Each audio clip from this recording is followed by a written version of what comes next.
देखिए यहाँ पे relation between orbital velocity and scale velocity. तो इन दोनों में क्या रिलेशन होता है हम बात करेंगे यहाँ पे।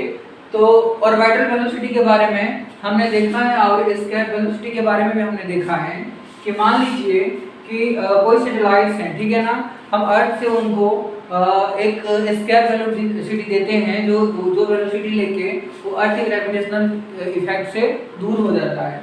तो हमने डिस्कस किया था कि v स्केल वेलोसिटी जो होता है, सपोज अर्थ से हम इसको अर्थ पे स्केल वेलोसिटी दे रहे हैं, तो v स्केल वेलोसिटी होता है अंडर रूट, यहाँ पे होता है 2gm, ठीक है ना, 2gm e बाय नीचे में क्या होता है यहाँ पे r e, ठीक है ना, 2gm e bye r e।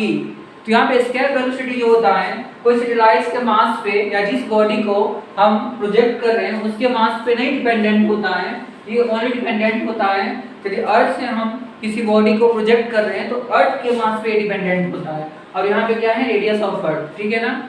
तो ये हमने वहाँ पे डिस्कस किया था स्केल वेलोसिटी के बारे में।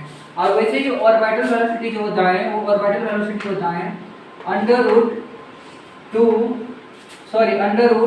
gm e बाय, ठीक है ना, यदि अर्थ के ऑर्बिट में यही सैटेलाइट मान लीजिए घूम रहा है तो या रिवॉल्यूशन कर रहा है तो उसका जो ऑर्बिटल वेलोसिटी होंगे वो होंगे gme बाय यहाँ पे re प्लस h होता है, ठीक है ना, re प्लस हाइट भी होता है। बट हमने ये भी डिस्कस किया था कि यदि हम h का बात करेंगे, h यदि एकदम स्मॉल रहेगा किससे, re से, रेडियस ऑफ अर्थ से, तो हम इसको लिख सकते हैं नियर बाय सैटेलाइट्स के लिए हम ऐसे लिख सकते हैं कि v ऑर्बिटल वेलोसिटी जो होता है वो क्या होता है अंडर रूट, ये होता है gme और नीचे में क्या हो जाएंगे re प्लस h को हम लिख सकते हैं यहाँ पे re यानी कि रेडियस ऑफ अर्थ, ठीक है ना।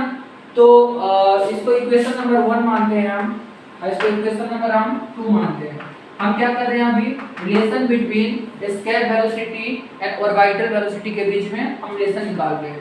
तो सबसे पहले क्या करेंगे, gme बाय re का वैल्यू हम निकालते हैं और इसमें हम पुट करते हैं।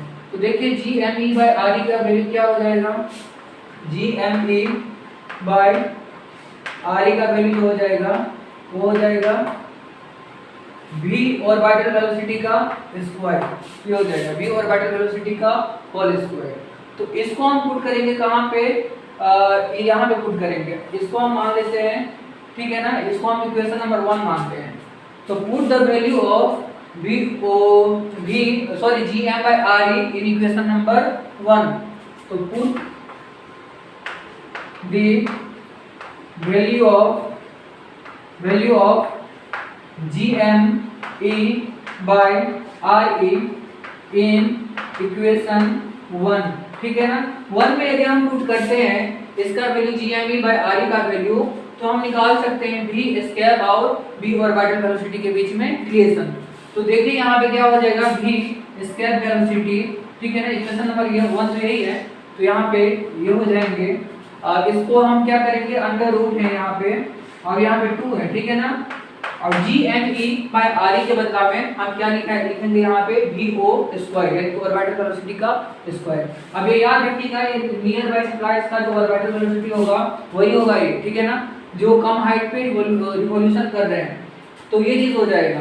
अब आगे क्या करेंगे आप, यहाँ पे vo को हम बाहर निकाल लेंगे, तो v स्केल वेलोसिटी जो होता है ये क्या हो जाएगा under root 2 into v orbital velocity.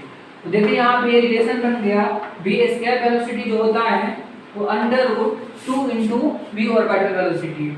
अब v स्केल वेलोसिटी भाई v ऑर्बिटल वेलोसिटी, इसका जो वैल्यू होता है वो क्या होता है √2, v स्केल के नीचे आ जाएंगे v ऑर्बिटल इक्वल टू होता है √2। तो v स्केल वेलोसिटी जो होता है वो √2 टाइम्स ऑफ ऑर्बिटल वेलोसिटी होता है। बट आप यहाँ पे याद रखिएगा कि h जब बहुत स्मॉल होता है re से, हम तब यहाँ पे ये लिखते हैं। तो ये रिलेशन था ऑर्बिटल वेलोसिटी में और स्केल वेलोसिटी में सैटेलाइट का। Okay, thank you. इसको आप लाइक और सब्सक्राइब कर दीजिएगा, ठीक है ना। ओके।